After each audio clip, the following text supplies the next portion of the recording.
So let's get started with risk analysis in capital budgeting or risk analysis under capital budgeting. Please try to understand one simple concept. Throughout capital budgeting, what you had been doing, tell me, throughout capital budgeting, you had been making estimates of future cash flows. Can we agree on that? You have been making estimates of future cash flows. So all your decisions are based on the future cash flows, and those future cash flows nobody is going to provide to you on a guaranteed basis. Those future cash flows are simply estimates made by us, which may go wrong also. Can we agree on that? That estimates that we have made can go wrong. As a result, there will be always a factor of uncertainty. Again, can we agree on that? That what we are forecasting, what we are estimating in the form of future cash flows, it may undergo a high degree of uncertainty. Future is completely uncertain. However, when you are planning, when you are involved in what we call as capital budgeting decisions, you have no choice but to make estimates. But now we know that there will be uncertainty in the future. My question to you is, can we avoid that uncertainty? Can we avoid that uncertainty? Answer is no, it is impossible. You cannot avoid uncertainty because nobody can be certain about what will happen in future. Uncertainty will exist, and because of that uncertainty, there is always a risk. Why there is a risk? Because today we are making investment in the project with an anticipation that we will be generating so much of cash flow. What if that cash flow is not generated? That uncertainty brings that risk. My question to you again would be, if uncertainty cannot be avoided, can the risk arising because of uncertainty be avoided? Answer is again, of course not. You cannot avoid that risk. So when we write risk analysis under capital budgeting, do you know what is our objective? Our objective is straight and simple.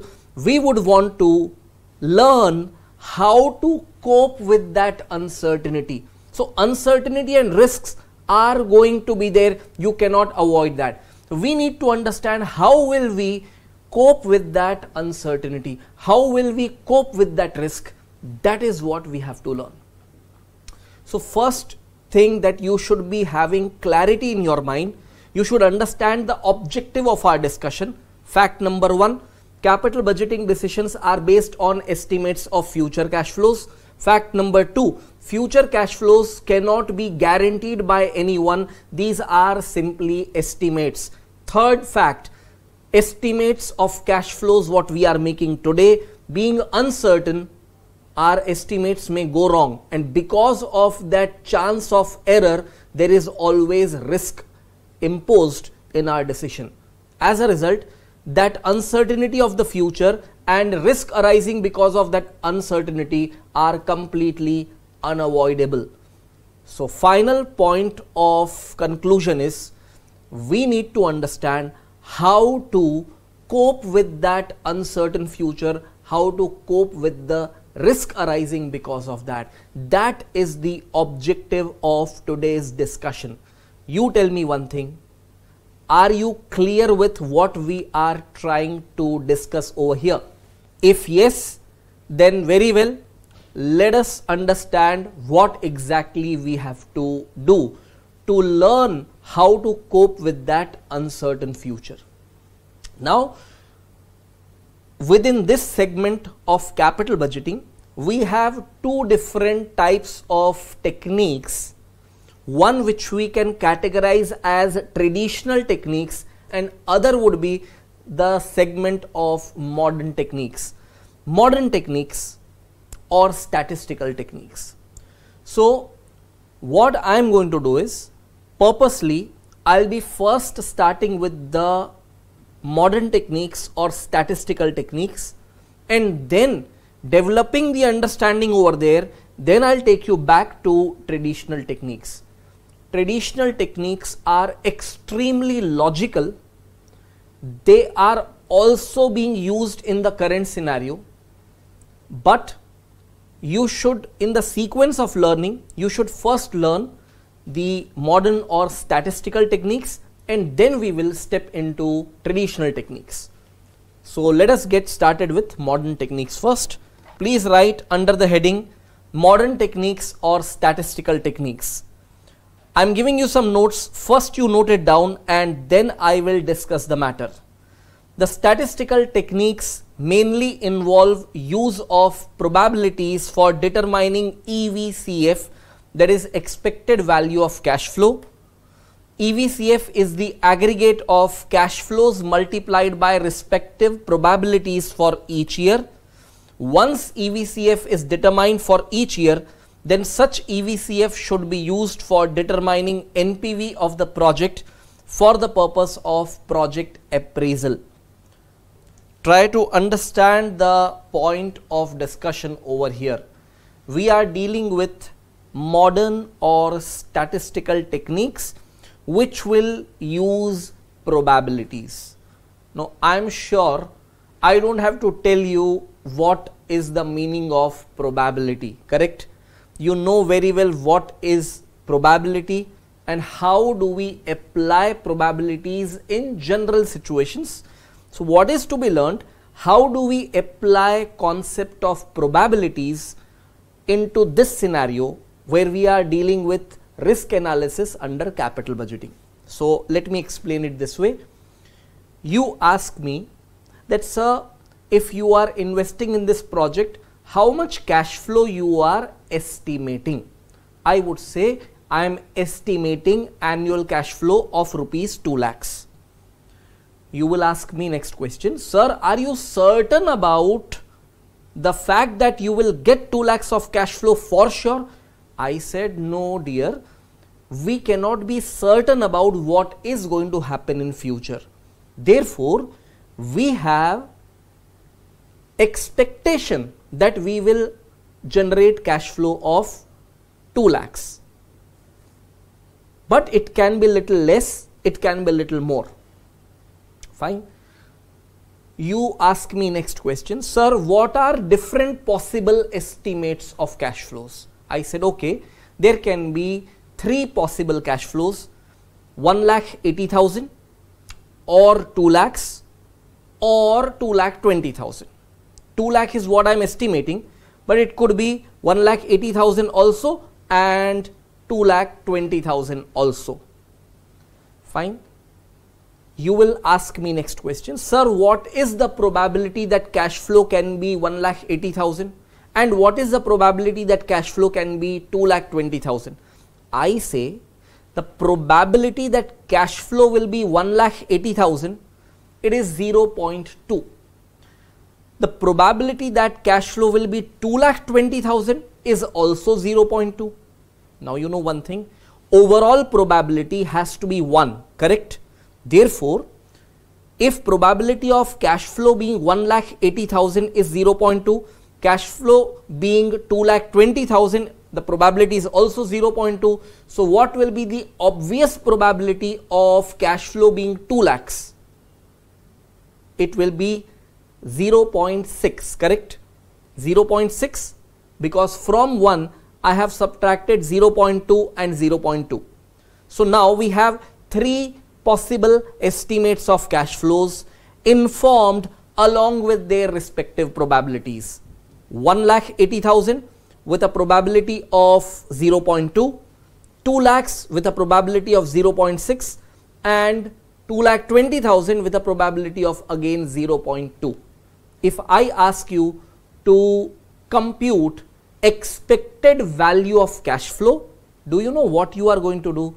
You will multiply 1,80,000 to 0.2, then you will multiply 2 lakhs to 0.6 and then you will multiply 2,20,000 to 0.2, and the aggregate of all these derived values will be declared as expected value of cash flow.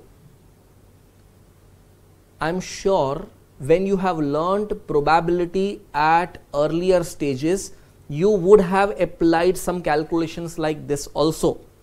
So, can I know what is the outcome of that calculation?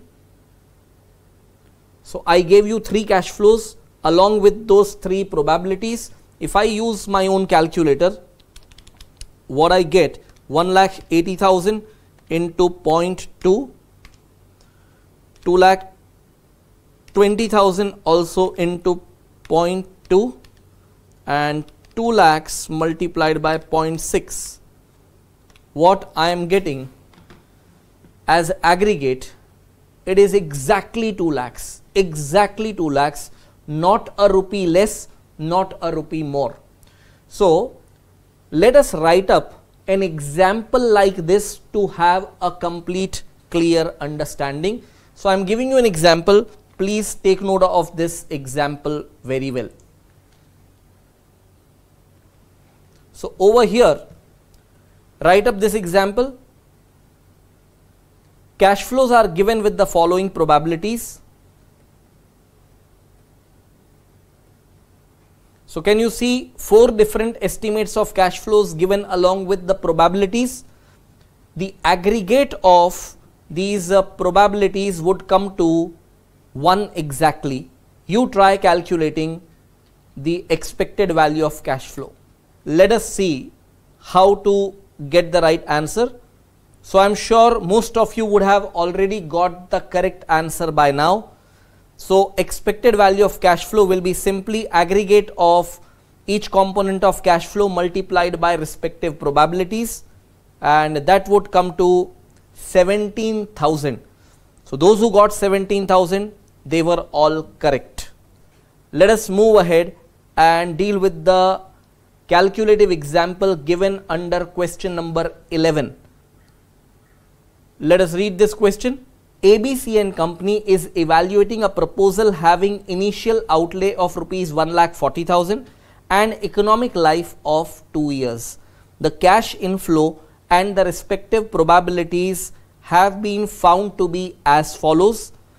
Year 1 and year 2 separate information is given. Separate amounts of cash inflows along with their respective probabilities have been informed. Evaluate the proposal on the basis of expected NPV given that firm has required rate of 10%. Now, let me explain how should you approach solving a question like this. Please try to understand. In this question, the life of the project is 2 years and they have informed you cash flows of both the years. However, it is not a single amount of cash flow. They have given multiple amounts of cash flows along with their respective probabilities. So, first thing that you are going to do to solve this question will be calculation of EVCF, that is expected value of cash flow. That expected value of cash flow you will compute for year 1 separately and then for year 2 separately. Once you have done that cash flow calculation, what you need to do is that EVCF will be treated as a cash flow for each year. So, 2 cash flow figures you will be getting, which will be actually EVCF for year 1 and EVCF for year 2. Now, 10% per annum is given as discounting rate in the question. So, you will be applying 10% discounting rate and find the present value of these EVCF. So, what you will do after computing EVCF is make a table, year 1 and 2, EVCF whatever you get for each year, then PV factors using 10% discounting rate, and then you get PV of EVCF. When you take aggregate of that, it will be total PV of inflow minus the cost of the project, you get the net present value. Because net present value is based on EVCF, that is expected value of cash flow, we may not simply call it NPV, but we may actually call it ENPV, that is expected net present value. So, how to present the solution, I will just show over here. So, we first calculate EVCF for each year.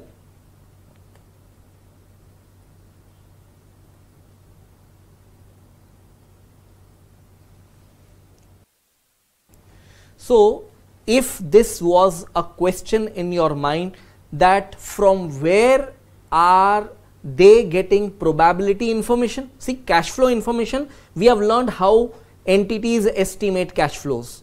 So another thing which we are finding as a new information over here is the probability information.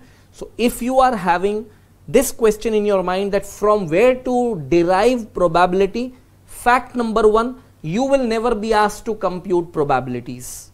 Probabilities will be given to you, but yes, rationally to understand that companies, how they derive these probabilities, for that I told you probabilities are basically expectations based on the past experience.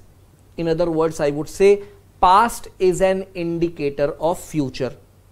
So consider that example that in series of IPL, in past 10 matches between Mumbai and Chennai, if Mumbai has won 6 times and Chennai has won 4 times, from that past we have gathered an estimate of what can happen in future.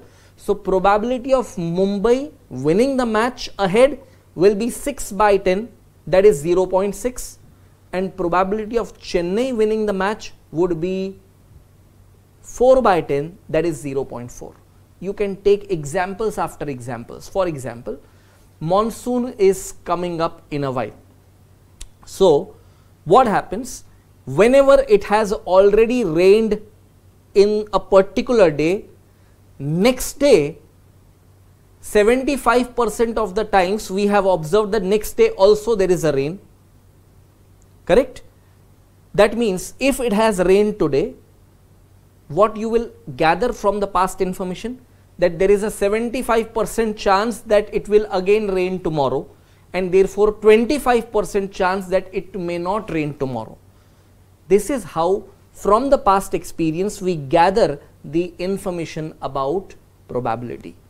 So I am sure you people are clear with this whole thing, and if yes, let us take the solution ahead.